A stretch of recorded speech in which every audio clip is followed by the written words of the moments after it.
জটিল যৌগের আমরা ত্রিমাত্রিক সমাবয়বতা অর্থাৎ স্টিরিও আইসোমারিজমের প্রথম পার্ট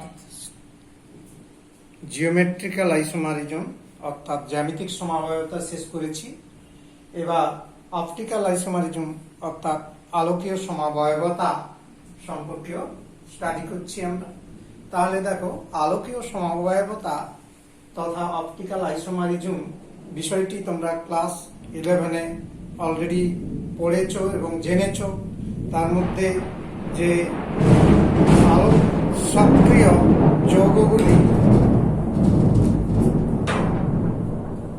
সক্রিয় যৌগগুলির যে আবশ্যিক যেটা অপরিহার্য শর্ত ছিল, সেই কাইরাল কার্বনের সর্বোপরি কাইরালিটি তথা প্রতিসাম্যহীনতা অনুর সব থেকে ইম্পর্টেন্ট যেটা ছিল কি না, mirror image does not super impose, অর্থাৎ দর্পণ প্রতিবিম্ব যে সমাবয়বগুলো উপরিপাতনযোগ্য হবে না, দর্পণ প্রতিবিম্বের সঙ্গে মূল অণুটি উপরিপাতনযোগ্য না হলে তবেই সেগুলো আলোক সক্রিয় হয়ে থাকে।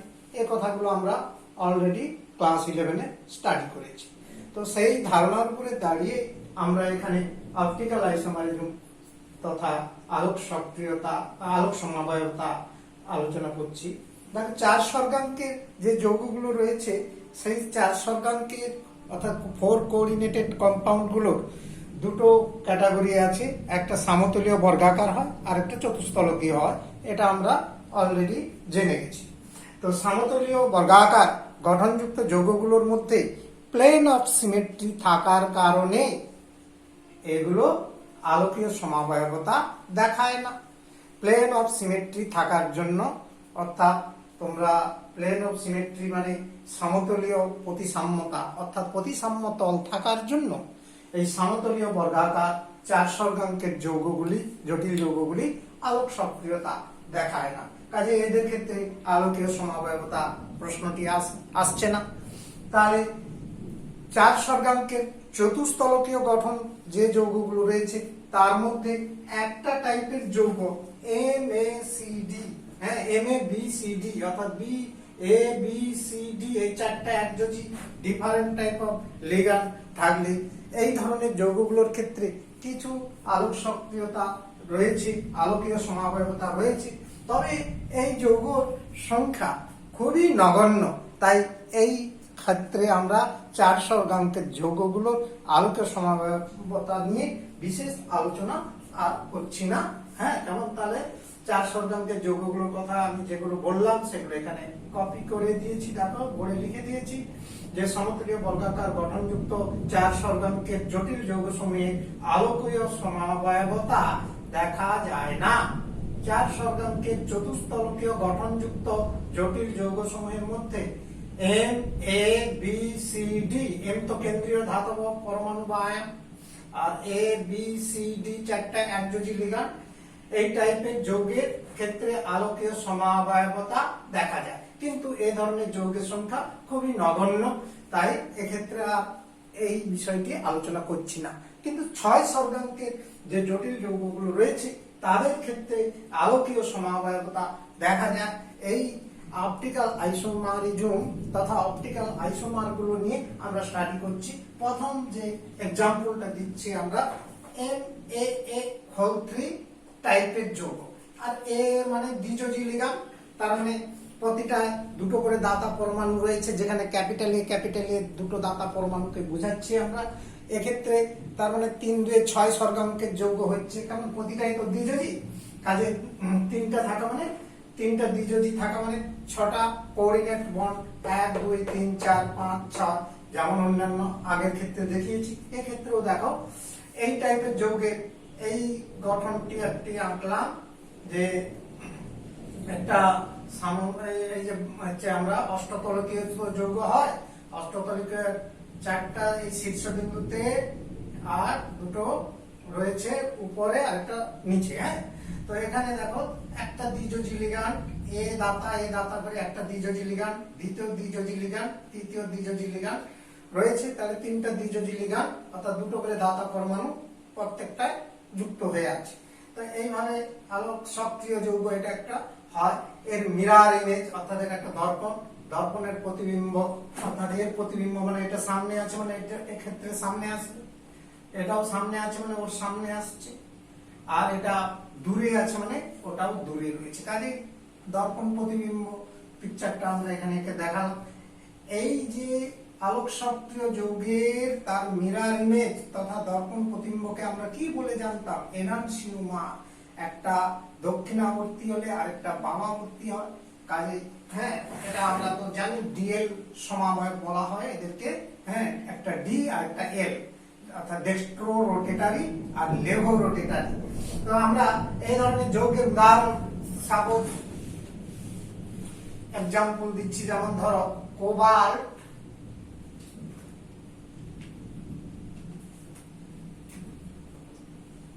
কোবাল্টের একটা যৌগ ইথিলিন ডাইয়ামিনের 3টা মূলক রয়েছে, এই একটা জটিল আয়ন আমরা নিলাম। হ্যাঁ, জটিল যৌগ উদাহরণ এক্সাম্পল।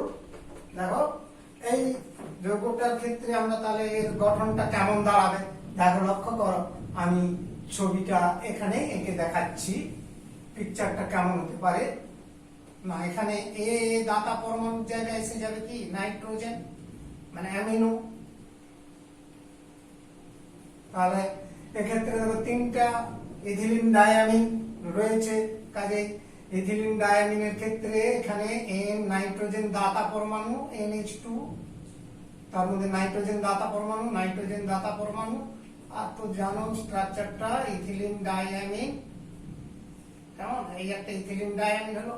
তেমনি এখানেও দাতা পরমাণু নাইট্রোজেন, দুটো দাতা পরমাণু নাইট্রোজেন রয়েছে, এর সঙ্গে ইথিলিন CH2 এই, তাহলে এটা একটা হলো। তেমনি এখানেও দেখো দাতা পরমাণু নাইট্রোজেন, NH2 নাইট্রোজেন দাতা পরমাণু, নাইট্রোজেন দাতা পরমাণু, তার মানে এই একটা ইথিলিন অণু, এর লিগ্যান্ড CH2 এই। তাহলে দেখো এটা হলো তোমার, এটা হচ্ছে 3 চার্জ রয়েছে, অর্থাৎ 3 ক্যাটায়ন চার্জ, ক্যাটায়নিক চার্জটা 3 আয়ন রয়েছে। কাজে এটাকে আমরা টোটাল থার্ড ব্র্যাকেট দিয়ে চার্জটা দেখাতে পারি 3+। এর মাঝে দর্পণটা রয়েছে, দর্পণের প্রতিবিম্ব এটা পাওয়া যাচ্ছে। তাহলে ওটার প্রতিবিম্ব পিকচারটা ড্রয়িং করছি, লক্ষ্য করো।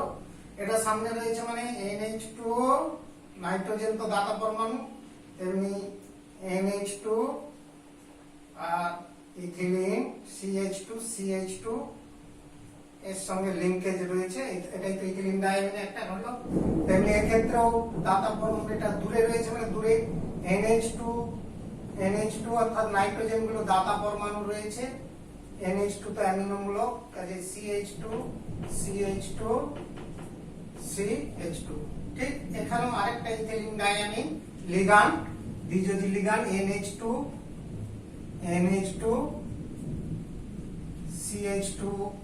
CH2 কারণ তাহলে এর হচ্ছে আইসোমার দর্পণ প্রতিবিম্ব এটা, এবং এটার সঙ্গে এটা ফেলিয়ে দাও, ডাজ নট সুপার ইম্পোজ অর্থাৎ উপরিপাতনযোগ্য নয়।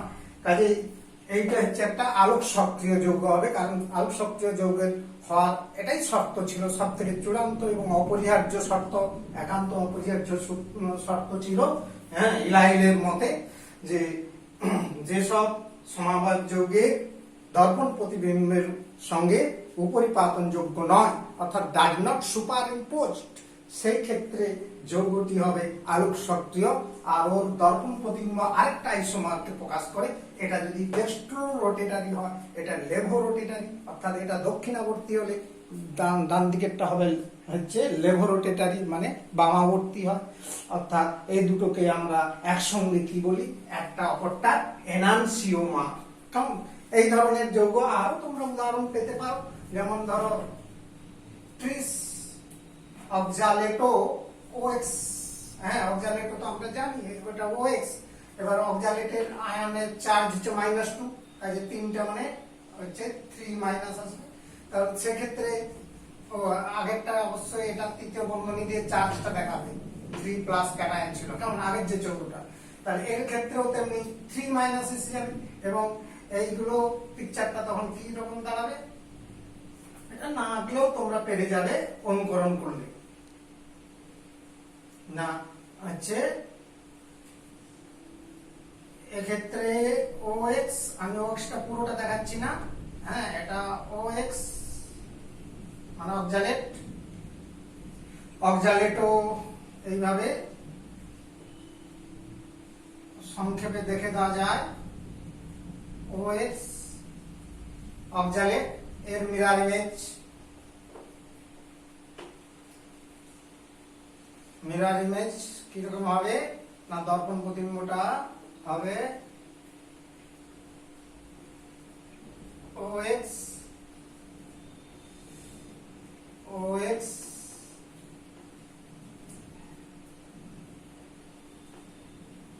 আর এটা এটা ভুল আঁকা হলো, এই দিকে হবে, এটা সামনে আছে না সামনে হবে, দ্বিযোজিটা এখানে OX আর এটা OX হয়ে গেল সামনে সামনে, আর এটা দূরে আছে OX।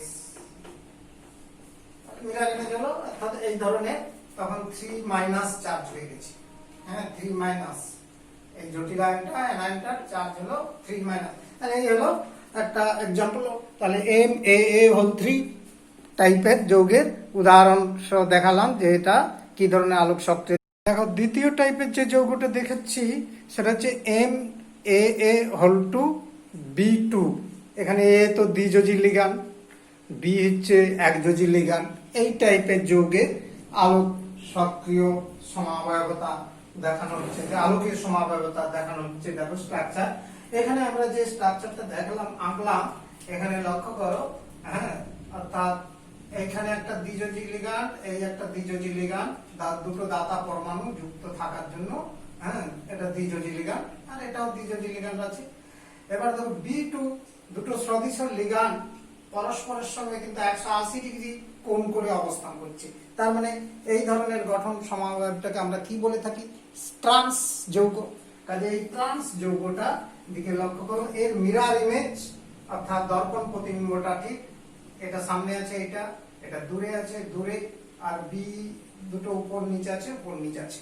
কাজে এখানে একটা লক্ষ্য করার বিষয়, এই যৌগটাকে এর উপরে স্থাপিত করলে আমার কি হচ্ছে, হুবহু মিলে যাবে, অর্থাৎ B এর সাথে B, A এর সাথে A, হ্যাঁ A এর সাথে A এর সাথে এগুলো সব মিলে যাবে, একে বলা হয় কি সুপার ইম্পোজড করে গেল। অর্থাৎ দর্পণ প্রতিবিম্বটা কি হলো না উপরিপাতনযোগ্য, কোনটার সাথে না মূল যৌগটার সাথে তার প্রতিবিম্বের একটা হুবহু উপরিপাতিত হচ্ছে, দুটো মিলে যাচ্ছে। সেই জন্য এই যৌগটা আলোক নিষ্ক্রিয়। আমরা তো জানি যে অপরিহার্য শর্ত ছিল কোন যৌগ তার দর্পণ প্রতিবিম্বে যদি উপরিপাতনযোগ্য হয় তাহলে সেই যৌগটি কি হবে, আলোক নিষ্ক্রিয় হবে। কাজে এই যৌগটি হচ্ছে আলোক নিষ্ক্রিয়, আর এটাকে আমরা বলছি ট্রান্স, কারণ বি এর সাপেক্ষে এটা ট্রান্স যৌগ রয়েছে। কাজে এখানে লক্ষ্য করো, এই যৌগটি এখানে লিখেও দিয়েছি যে ট্রান্স যৌগটি নিষ্ক্রিয় হয় কারণ এই যৌগ ও তার দর্পণ প্রতিবিম্ব পরস্পরের উপরিপাতনযোগ্য। কাজে এটাই হচ্ছে এক্সাম্পল একটা দিচ্ছি। দেখো এই যৌগটা একটা, যে এখানে রয়েছে কি 20 ইথেন 1,2 ডাই হচ্ছে কি বলে ইথেন 1,2 ডাই হচ্ছে অ্যামিন, সরি হ্যাঁ ইথেন 1,2 ডাই অ্যামিন ডাইক্লোরিডো হচ্ছে আমার হচ্ছে কোবাল্ট 3, জারণ স্তর 3 রয়েছে। তাহলে এই যে ক্যাটায়নটা অর্থাৎ এই জটিল আয়নটা স্ট্রাকচারটা কেমন হতে পারে, না এর গঠনটা ঠিক হুবহু এই ক্ষেত্রে আমরা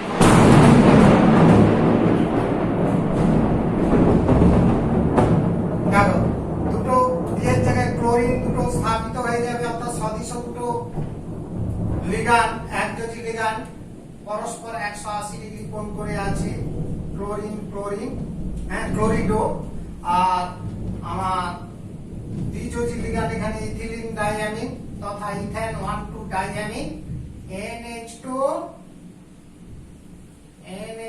নাইট্রোজেন তো দাতা পরমাণু, আর ইথেন CH2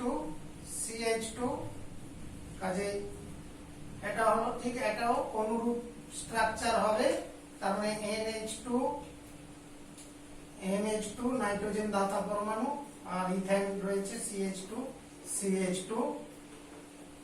কেমন? ঠিক আছে, এটার প্রতিবিম্ব ঠিক একইভাবে আমরা দেখাতে পারি। এটাকেও গঠনটা লিখে যে উপরে ক্লোরিন ক্লোরিন, নিচেও ক্লোরিন রয়েছে 180 ডিগ্রি কোণ করে, আর দাতা পরমাণু নাইট্রোজেন নাইট্রোজেন আর দুটো হাইড্রোজেন আছে, অ্যামিন, তার ডাইঅ্যামিন রয়েছে, দ্যাট ইজ CH2 CH2। এই এখানেও তেমনি নাইট্রোজেন নাইট্রোজেন দাতা পরমাণু, আর তার সাথে দুটো হাইড্রোজেন আছে, তাতে NH2 মূলক, আর যে CH2 CH2 অর্থাৎ ইথিলিন ডাইঅ্যামিন এইভাবে রয়েছে। চার্জটা রয়েছে কত? +1, কাজে তৃতীয় বন্ধনী দিয়ে টোটাল চার্জটা দেখালাম +1, এই +1। কেমন? তাহলে এখানে দেখা যাচ্ছে যে এই টাইপের যৌগের সিস বলছি ট্রান্স সমাবয়বগুলো আলোক নিষ্ক্রিয় হচ্ছে। তার কারণ এরা হচ্ছে এই যৌগ তার দর্পণ প্রতিবিম্বের সঙ্গে কি হচ্ছে না উপরিপাতিত হচ্ছে, সেই জন্য এই যৌগগুলি ট্রান্স যৌগটি কি হচ্ছে না হচ্ছে আমার আলোক নিষ্ক্রিয়। হ্যাঁ, ট্রান্স যৌগটি আলোক নিষ্ক্রিয় হচ্ছে। এর ঠিক সিস যৌগ অর্থাৎ সিস কাঠামোটা কিন্তু আলোক সক্রিয় হবে, অর্থাৎ এই টাইপের যৌগে সিস যৌগ কিন্তু আলোক সক্রিয় হবে। দেখো দেখাচ্ছি, এই একই উদাহরণ একই টাইপের যৌগ, কিন্তু ইহার সিস সমাবয়বটি আলোক সক্রিয় যৌগ হয়, কারণ সেক্ষেত্রে দর্পণ প্রতিবিম্বের সঙ্গে মূল যৌগটি আমার হচ্ছে উপরিপাতন যোগ্য নয়, সেই জন্য সেক্ষেত্রে ওই যৌগটা সিস ফর্ম তার মানে আকারটা কিন্তু সিস গঠন যৌগটি কিন্তু আলোক সক্রিয় হবে। তাহলে দেখো আমি চটপট করে দেখাচ্ছি আগে।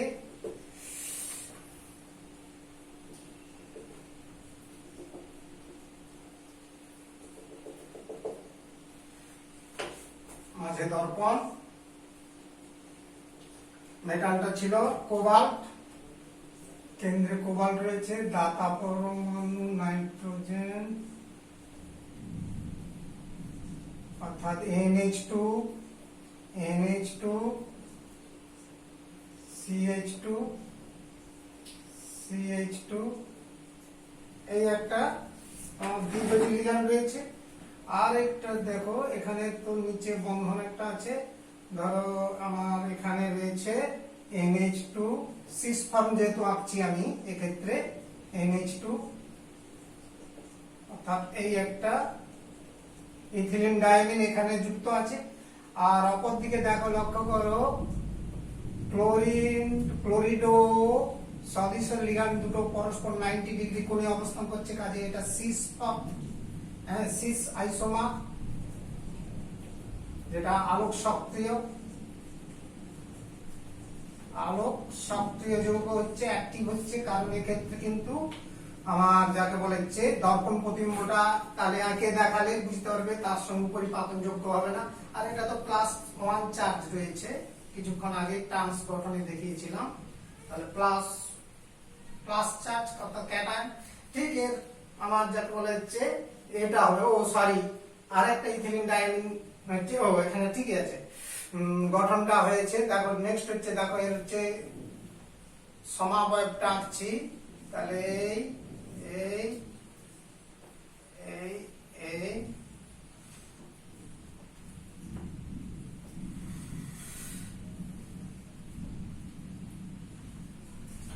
লক্ষ্য করো এখানে যে গঠনটা আমরা রেখেছি এটা সামনে আছে, তার মানে এখানে সামনে থাকবে NH2 আর এখানে NH2 আর ইথিলিন CH2 এই, তাহলে এই লিগ্যান্ডটা এখানে একটা রয়েছে দ্বিযোজী লিগ্যান্ড, আর এটা দূরে রয়েছে মানে এটাও দূরে আসবে, অর্থাৎ NH2 CH2 কেমন এটা দূরে রয়েছে, প্রতিবিম্বটা দূরে আছে, আর এটা ক্লোরিনটা সামনে আছে মানে এখানে সামনে আসবে ছবিটা প্রতিবিম্বটা, ঠিক এটা সামনে আসছে। তাহলে এবার দেখো এটাকে নিয়ে যদি আমরা স্থাপন করি, দেখো এই দুটো হচ্ছে ওপাশে পড়ছে আর এই ইথিলিন ডাইঅ্যামিনটা এই পাশে পড়ছে, তার মানে আর এটা ও পাশে পড়ছে, তার মানে উপরিপাতন যোগ্য হচ্ছে না। সেই জন্য এই যৌগ দুটো পরস্পর আলোক সক্রিয়, এবং এই দুটো জোড়াকে অর্থাৎ দর্পণ, প্রতিবিম্ব আর মূল যৌগটাকে বলা হচ্ছে কি পরস্পরের এনানসিওমার। এনানসিওমার। তাহলে এরা আলোক সক্রিয় হচ্ছে কারণ এদের মূল যৌগ এবং এর দর্পণ প্রতিবিম্ব উপরিপাতন যোগ্য নয়, পরস্পরের উপরিপাতন যোগ্য নয় বলে এই সিস গঠনটি আলোক সক্রিয় হচ্ছে যৌগ হচ্ছে। তাহলে আমরা মোটামুটি বুঝতে পারলাম এই টাইপের যৌগ তোমাকে দেওয়া হয় উদাহরণ তোমাদেরকে, যে এর কোনটি আলোক সক্রিয় এবং কোনটি আলোক নিষ্ক্রিয়, এবং দুটো গঠন এঁকে দেখাও। এইভাবে প্রশ্ন তোমাদের করা হবে। তৃতীয় টাইপের যে যৌগটা রয়েছে সেটা হচ্ছে দেখো MAA-B2C2, যেখানে A দ্বিযোজী লিগান্ড, হ্যাঁ A দ্বিযোজী লিগান্ড, B আর C হচ্ছে একযোজী লিগান্ড। হ্যাঁ ঠিক আছে, এদের গঠন যেটা রয়েছে তার মধ্যে ধরো সিস গঠন কাঠামোটা কেমন হতে পারে না, এখানে দেখো সিস হচ্ছে আমরা সদৃশ লিগান্ড যেমন বি বি, এই দুটো একযোজী লিগান্ডকে আমরা পরস্পর 90 ডিগ্রি কোণে রেখেছি। হ্যাঁ তেমনি সিটাও দেখো 90 ডিগ্রি কোণে রয়েছে, তার মানে বি এর সাপেক্ষে অথবা সি এর সাপেক্ষে এটা সিস হচ্ছে কনফিগারেশন স্ট্রাকচার রয়েছে। আর হচ্ছে এখানে এ তো দ্বিযোজী লিগান্ড, দাতা দুটো পরমাণু, আগের মতোই যৌগটার গঠন। এর মিরর ইমেজ এটা, হ্যাঁ লক্ষ্য করে দেখো মিরর ইমেজ, এখানে দ্বিযোজী লিগান্ডটা দূরে রয়েছে, দূরে আছে, আর বি হচ্ছে সামনে আছে, সামনে, এটা হ্যাঁ উপরে আছে উপরে, আর এটা হচ্ছে নিচে রয়েছে সি নিচে, আর এটা সামনে রয়েছে বলে বি সিটাও সামনে। তাহলে এই দুটো যৌগ পরস্পর দেখো দর্পণ প্রতিবিম্ব এবং মূল যৌগটা এরা পরস্পর কিন্তু উপরিপাতন যোগ্য নয়, অর্থাৎ সেই জন্য যে এই যৌগ দুটো কি হচ্ছে, এই যৌগটা হচ্ছে কি হচ্ছে আলোক সক্রিয় যৌগ, অর্থাৎ এই সিস যৌগটা আলোক সক্রিয়। আর এই দুটো যৌগকে আমরা কি বলি, এই যৌগ বলছি ওই যৌগ আর হচ্ছে প্রতিবিম্বকে আমরা কি বলে থাকি, এনানসিওমার। কাজে এনানসিওমার ফর্ম এই ক্ষেত্রে এইরকমই হয়েছে।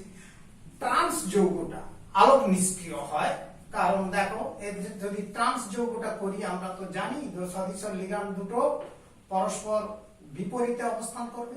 ধরো ট্রান্স যৌগটা এই বিটা এখানে রয়েছে, হ্যাঁ বিটা এখানে রয়েছে, তাহলে সিটা এখানে এসে গেল, তাহলে এর মিরর ইমেজ হচ্ছে দর্পণ প্রতিবিম্বটা কেমন হবে না, এইটার সাথে মিলে যাবে। আবার দেখো বিটা এখানে বিটা এসে গেল, তার মানে ট্রান্স যৌগ, এটা কিন্তু ট্রান্স, হ্যাঁ ট্রান্স সমাবয়ব, কিন্তু আলোক নিষ্ক্রিয়। এই ধরনের যৌগ কিন্তু আছে আলোক নিষ্ক্রিয় হবে, অর্থাৎ এটা আলোক সক্রিয় নয়। তাহলে মাথায় রেখো এটি যৌগ দুটো আলোক সক্রিয় হতে পারে না, তার মানে আলোক নিষ্ক্রিয়, এরা আলোক, আর এদেরকে এনানসিওমার এই জন্য বলবো না আমরা, অর্থাৎ ডায়াস্টেরিওমার এদেরকে বলা হয়, হ্যাঁ ডায়াস্টেরিওমার। আর এটা আলোক নিষ্ক্রিয়, এর আরো একটা ফর্ম পাওয়া যায়, কি ফর্ম না, যদি সিটাকে আমরা ট্রান্সে নিয়ে আসি, অর্থাৎ এর আরেকটা গঠন পাওয়া যেতে পারে, অর্থাৎ এর দুটো সম্ভাবনা রয়েছে ট্রান্স গঠনটা, যেহেতু এখানে দুটো সদৃশ লিগান্ড সিও আছে, তখন সি এর সাপেক্ষে ট্রান্স হয়ে গেল। আর এর প্রতিবিম্বটা কেমন হবে না, বি দুটো সামনে আছে, তার মানে এখানে বি দুটো সামনে এসে গেল লিগান্ড দুটো, আর এই দ্বিযোজী তো দূরে আছে, আর অপর দিকে হ্যাঁ সি দুটো লিগান্ড উপর নিচে আছে, তার মানে সি উপর নিচে রয়েছে, অর্থাৎ এই দুটো হচ্ছে ট্রান্স অবস্থানে রয়েছে, সেই দিক থেকে এটা একটা ট্রান্স যৌগ হতে পারে। তার মানে ট্রান্সের হচ্ছে দুটো গঠন হতে পারে, হ্যাঁ আগেরটা দেখালাম আর পরে একটা দেখালাম, তাহলে মোট দুটো গঠন হতে পারে, তবে দুটো গঠনই হচ্ছে আলোক নিষ্ক্রিয় হবে।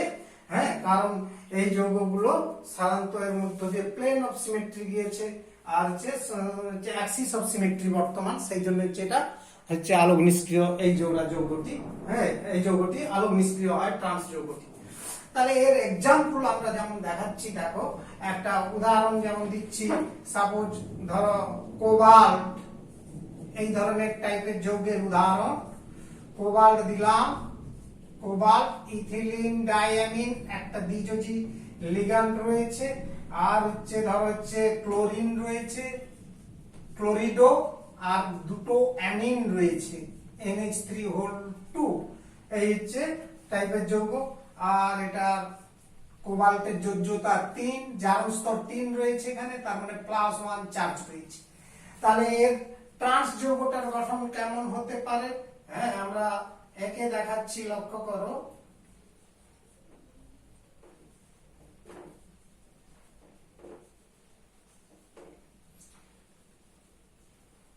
আগে আমি সিসটা এঁকে দেখাচ্ছি, সিস যৌগটা কেমন হতে পারে লক্ষ্য করো। তাহলে সিস কম্পাউন্ড, এখানে কোবাল্ট আছে, আর ইথিলিন ডায়ামিন NH2 অর্থাৎ নাইট্রোজেন তো দাতা পরমাণু, তার মানে CH2 ইথিলিন ডায়ামিন। এবার এখানে দুটো আমরা কি দেখেছি, প্রথম ক্লোরিন আছে, তার মানে ক্লোরিডো, দুটো ক্লোরিডো লিগান্ড, ট্রান্সপোজিশন ট্রান্স নয় সিস আঁকছি, মানে তার মানে দুটো ক্লোরিন এই পাশাপাশি রয়েছে। আর অপর দিকে বাকি দুটো রয়েছে অ্যামিন লিগান্ড এই রূপ অবস্থা রয়েছে। তাহলে এর হচ্ছে সমাবয়বটা কেমন হবে, এর সরি দর্পণ প্রতিবিম্বটা কেমন হবে? এই দর্পণে পড়লে না, দর্পণ প্রতিবিম্বটা হবে দূরে আসবে NH2 অর্থাৎ ইথিলিন ডায়ামিন, নাইট্রোজেন তো দাতা পরমাণু, দুটো নাইট্রোজেন রয়েছে দাতা পরমাণু হয়ে গেল। আর ওপর নিচে দেখো আমরা সিস ফর্ম যেটা করেছি, তার সামনে ক্লোরিন আছে, এখানে ক্লোরিন এলো, আর উপরে ক্লোরিন আছে, ক্লোরিন হলো। আর এই সামনে রয়েছে অ্যামিন, তলায় আছে, নিচের দিকে আছে অ্যামিন। তাহলে এই দুটো পরস্পর কিন্তু সিস আইসোমার এবং এনানসিওমার। সিস আইসোমার, এরা আলোক সক্রিয় হবে। হ্যাঁ, আলোক সক্রিয়, কারণ এদের দর্পণ প্রতিবিম্ব এবং যৌগটি পরস্পর সুপার ইম্পোজ নয়, দর্পণ উপরিপাতন যোগ্য নয়, সেই জন্য এটা আলোক সক্রিয় যৌগ। তাহলে আলোক সক্রিয়তার কারণটাও বললাম, ওটা মোটামুটি মনে রাখবে। আর এরা আলোক সক্রিয়, এই কম্পাউন্ডটা হয়ে গেল। তাহলে এই হচ্ছে সিস ফর্ম হলো। আর এই ট্রান্স, আচ্ছা, এটা চার্জ আছে +1, তাহলে তৃতীয় বন্ধনী দিয়ে চার্জটা +1 দেখিয়ে দেবে। তাহলে তার এনানসিওমার, যেটা এই দুটোকে পরস্পরের কি বলে, এনানসিওমার, এই দুটো পরস্পর এনানসিওমার, যেহেতু আলোক সক্রিয়। আর এনানসিওমার তখনই হবে না যদি আলো নিষ্ক্রিয় হতো, তখন ডায়াস্টিরিওমার বলবো আমরা। যাই হোক, এইটার হচ্ছে ট্রান্সফর্ম কেমন হতে পারে না, লক্ষ্য করো, ট্রান্সফর্ম মানে আমরা শুধু ক্লোরিনের সাপেক্ষে, ক্লোরিডোর সাপেক্ষে, আর একটা অ্যামিনোর সাপেক্ষে, এইরকমই স্ট্রাকচারটা কেমন হতে পারে না। দেখো, ট্রান্সফর্মটা একটু আগে যেভাবে এঁকেছিলাম সেইটার কথা একটু মাথায় রাখো। প্রথমে ক্লোরিনের সদৃশ্য তা রেখে যদি আমরা অঙ্কন করি, তাহলে ক্লোরিডো দুটো পরস্পর 180 ডিগ্রিতে আছে, দ্যাট ইজ ট্রান্সফর্ম, অর্থাৎ এটা ট্রান্স আইসোমার হয়ে গেল, ট্রান্স আইসোমার। আর এটা আলোক সক্রিয় না হয়ে আলোক নিষ্ক্রিয় হয়ে যাবে যৌগটা, আলোক নিষ্ক্রিয় যৌগ। তাহলে ট্রান্স রয়েছে ক্লোরিডো দুটো, আর অ্যামিন থাকবে, বাকি দুটো যোজ্যতা ফিল আপ করবে। এর যে মিরর ইমেজ কেমন হবে না, দর্পণ প্রতিবিম্বটি হবে, লক্ষ্য করো আমি একে দেখাচ্ছি। অ্যামিন তো পাশে আছে, সামনে রয়েছে অ্যামিন, সামনে রয়েছে দুটো অ্যামিন, ক্লোরিন উপরে রয়েছে, আর একটা ক্লোরিডো নিচে রয়েছে। ক্লোরিডো দুটো পরস্পর ট্রান্স অবস্থানে রয়েছে, আর এটা তো দূরে আছে, মানে ওটা দূরে আছে, ব্যাপারটা হয়ে গেল। আর চার্জ হচ্ছে +1, ঠিক আছে। তাহলে ট্রান্স আইসোমার, এটা কিন্তু আলোক নিষ্ক্রিয় হচ্ছে। হ্যাঁ, এখানে প্লেন অফ সিমেট্রি পাওয়া যাচ্ছে, সেই জন্য এক্ষেত্রে মানে সমদ্বিখণ্ডিত করা যায়, যৌগটাকে সমান দুভাগে বিভক্ত করা যায়, সেই কারণে আমরা এই যৌগটাকে আলোক নিষ্ক্রিয় হিসাবে দেখতে পাচ্ছি। আর হচ্ছে আরো একটা ফর্ম হয়, যদি অ্যামিনের সাপেক্ষে এটা ট্রান্স হয়, তখন গঠনটা কেমন হবে না, তখন দেখো আবার একটা গঠন দেখাচ্ছি। অ্যামিনের সাপেক্ষে যদি আমরা, অর্থাৎ অ্যামিনটা তখন ট্রান্স পজিশনে অবস্থান করছে, পরস্পর 180 ডিগ্রি অ্যাঙ্গেল করে আছে। আর ক্লোরিনটা তো তখন, ক্লোরিডো দুটো, ক্লোরিন হবে না, সবসময় মাথায় রাখবে এটা ক্লোরিডো বলা হয়, এখানে লিগ্যান্ড হিসাবে পাঠ করা হয়। তাহলে এটার মিরর ইমেজ কেমন হবে না, ক্লোরিডো গুলো সামনে রয়েছে, সামনে অ্যামিন দুটো 180 ডিগ্রি কোণে রয়েছে, অবস্থান করছে NH3, ওকে। তাহলে ট্রান্স পজিশনটা আরেকটা যৌগ করা গেল। ট্রান্স তো দুটো গঠন সম্ভব, তাই দুটো গঠন এঁকে দেখালাম। এরা আলো নিষ্ক্রিয় প্রকৃতির যৌগ। কেমন? তাহলে এখনো পর্যন্ত যে টাইপের যৌগ হলো, তৃতীয় টাইপের যে যৌগ হলো, এর সিস ফর্ম আলোক সক্রিয়, আর হচ্ছে ট্রান্স ফর্ম আলোক নিষ্ক্রিয়। আর আগেরটাও দেখিয়েছিলাম, ঠিক একই কাজ দেখানো হয়েছিল। সিস হচ্ছে আলোক সক্রিয়, ট্রান্স হচ্ছে আলোক নিষ্ক্রিয়। তাহলে এই টাইপের যৌগ হলো। চতুর্থ নম্বর যে যৌগটা দেখাচ্ছি, MAA টাইপের যৌগ। এখানে AA এটা একটা ষড়যোজী লিগান্ড, মানে হেক্সাডেন্টেড লিগান্ড, 6 যোজ্যতা যাকে বলে। এ ষড়যোজী লিগান্ড। তাহলে MAA টাইপের যৌগ, যেমন এখানে এ একটা ষড়যোজী লিগান্ড, এখানে দ্বিযোজী নয়, 4খানা দাতা 6খানা দাতা পরমাণু রয়েছে। যেমন EDTA, হ্যাঁ, একটা ষড়যোজী লিগান্ড EDTA, এটা ইম্পর্টেন্ট লিগান্ড। এটার সাহায্যে জলের ক্ষরতা নির্ণয়ে, ক্ষরতা দূরীকরণেও এটা ব্যবহৃত হয়। হ্যাঁ, EDTA, ethylene diamine tetraacetate, ethylene diamine tetraacetate, যার গঠনটা লক্ষ্য করলে বুঝতে পারবে। হ্যাঁ, ডাইয়ামিন মানে দুটো নাইট্রোজেন আছে, ইথিলিন এই যে CH2 টেট্রাঅ্যাসিটেট, অ্যাসিডের মূলক হচ্ছে তো জানো CH3C+। তো 4খানা অ্যাসিটেট মূলক, ওই CH3 এর একটা হাইড্রোজেন সরে গিয়েছে, অর্থাৎ CH2C+, CH2C+, এই জন্য 4খানা অ্যাসিটেট রয়েছে বলে টেট্রাঅ্যাসিটেট, আর ইথিলিন ডাইয়ামিন টেট্রাঅ্যাসিটেট। এই করে EDTA এর পুরো, হ্যাঁ, স্ট্রাকচারটা দেখলে, পুরো নামটাও শুনলে এর ফুল নেমও মনে রাখতে হবে এবং গঠনটাও মনে রাখার চেষ্টা করবে।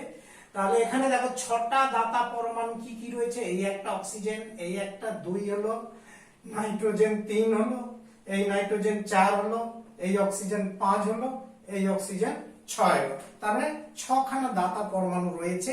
এই জন্য এটা ষড়যোজী লিগান্ড। এই জাতীয় যৌগের ক্ষেত্রে, হ্যাঁ, যে জ্যামিতিক সমাবয়ব যেটা, আলোক সমাবয়ব যেটা হচ্ছে, আলোকীয় যে সমাবয়ব, এই স্ট্রাকচারটা এখানে এঁকেছি, লক্ষ্য করো। যে একটা উদাহরণ দিয়েছি, কোবাল, হ্যাঁ, EDTA-, এই একটা জটিল আয়ন, এই জাতীয় যৌগ রয়েছে। হ্যাঁ, একটা জটিল যৌগ CO মানে কোবাল্ট, আর EDTA ষড়যোজী লিগান্ড। আর এখানে 3 যোজী কোবাল্টের 3 যোজ্যতা, আর ওখানে দেখেছো মাইনাস চার্জ কত আছে, 1 2 3 4, অর্থাৎ এই লিগান্ডটার আধান হচ্ছে -4, আর এটা +3, টোটাল হলো -1। কাজে ওটা ব্যাপারটা হলো। ওর স্ট্রাকচারটা দেখো, লক্ষ্য করো। এই স্ট্রাকচারটার মধ্যে এখানে তো কোবাল্ট আছে, আর তার 6খানা যোজ্যতা, অর্থাৎ 1, এই নিচে একটা, 2 3 4 5 6, 6টা অসমযোজ্যতা। আর 6খানা দাতা পরমাণু কিভাবে যুক্ত হয়েছে লক্ষ্য করলেই বুঝতে পারবে। হ্যাঁ, N, এই যে এখানে গঠনটার সঙ্গে মিল দেখে দিচ্ছি, দেখো NCH2C+, এই লক্ষ্য করে NCH2C+, এই একটা অক্সিজেন দাতা।